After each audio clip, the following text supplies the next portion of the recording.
नमस्कार दोस्तों, welcome to study point. आज हम पढ़ेंगे 1 अगस्त 2026 के कुछ महत्वपूर्ण करंट अफेयर जो आने वाली प्रतियोगी परीक्षाओं के लिए बेहद महत्वपूर्ण है। चलिए शुरू करते हैं। पहला प्रश्न है, ग्लासगो कॉमनवेल्थ गेम्स में जूडो में भारत के किन खिलाड़ियों ने स्वर्ण पदक जीते हैं? इसका सही उत्तर है अस्मिता डे और हर्ष सिंह। भारत ने जूडो में पहली बार 2 स्वर्ण पदक जीते हैं। 48 किलो वर्ग में त्रिपुरा की अस्मिता डे ने और पुरुष 60 किलोग्राम वर्ग में हर्ष सिंह ने। और इसी के साथ ही महिला 57 किलोग्राम वर्ग में यामिनी मौर्य ने रजत पदक जीता है। अगला प्रश्न है, राष्ट्रमंडल खेलों में भाला फेंक की स्पर्धा में रजत पदक किसने जीता है? इसका सही उत्तर है नीरज चोपड़ा। नीरज चोपड़ा ने 85.83 मीटर की सीजन बेस्ट थ्रो के साथ रजत पदक जीता है।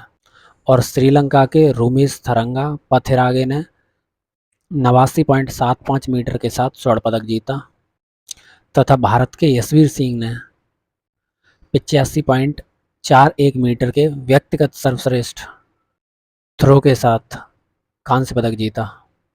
और तेजस्विन शंकर ने डेकाथॉन में कांस्य पदक जीता। अगला प्रश्न है, हाल ही में लोकसभा में जन्म और मृत्यु पंजीकरण संशोधन विधेयक अधिनियम 2026 पारित कर लिया गया है। इसके अनुसार 2 वर्ष से अधिक देरी होने पर जन्म और मृत्यु के पंजीकरण कराने के लिए किसके आदेश की आवश्यकता होगी? इसका सही उत्तर है प्रथम श्रेणी के न्यायिक मजिस्ट्रेट की। अगला प्रश्न है, हाल ही में केंद्र सरकार ने ऑफशोर क्षेत्रों में तेल और गैस की खोज बढ़ाने के लिए 84,084 करोड़ की किस योजना को मंजूरी दी है? इसका सही उत्तर है समुद्र मंथन राष्ट्रीय अपतटीय अन्वेषण योजना। इस योजना के तहत seismic survey, deep water drilling, scientific drilling, offshore infrastructure और integrated oil and gas data centre विकसित किए जाएंगे। इस योजना का लक्ष्य 600 MMTOE से अधिक हाइड्रोकार्बन रिजर्व्स की खोज करना है। अगला प्रश्न है, हाल ही में केंद्र सरकार ने स्कूलों में खेलों को बढ़ावा देने के लिए कौन सी 2 नई पहल शुरू की हैं? इसका सही उत्तर है खेलो इंडिया फीडर स्कूल और खेलो इंडिया उत्कृष्ट विद्यालय। और इसी के साथ ही इमर्जिंग खेलो इंडिया एथलीट्स श्रेणी के खिलाड़ियों का पूल लगभग 10 गुना बढ़ा दिया गया है। इस योजना का लक्ष्य स्कूल स्तर से ओलंपिक तक खिलाड़ियों के लिए मजबूत मार्ग तैयार करना है। अगला प्रश्न है, हाल ही में केंद्र सरकार ने प्रधानमंत्री सूर्य सरोवर योजना के तहत कितनी फ्लोटिंग सोलर क्षमता विकसित करने का लक्ष्य रखा है? इसका सही उत्तर है 5000 मेगावाट। इस योजना का लक्ष्य फाइनेंशियल ईयर 26-27 से 2030-31 के बीच में 5000 मेगावाट फ्लोटिंग सोलर और 10,000 मेगावाट एनर्जी स्टोरेज सिस्टम विकसित करना है। अगला प्रश्न है, हाल ही में मालदीव की किस डिजिटल भुगतान प्रणाली को भारत के यूपीआई से जोड़ा गया है? इसका सही उत्तर है फव्वारा। 30 जुलाई को मालदीव की फव्वारा पेमेंट सिस्टम को भारत के यूपीआई से जोड़ा गया है। अब मालदीव के एमवीआर से भारत के आईएनआर में real time person to person transfer संभव हो सकेगा। अगला प्रश्न है, हाल ही में भारतीय नौसेना को सौंपे गए दूसरे स्वदेशी निस्तार क्लास डाइविंग सपोर्ट वेसल्स का क्या नाम है? इसका सही उत्तर है आईएनएस निपुण।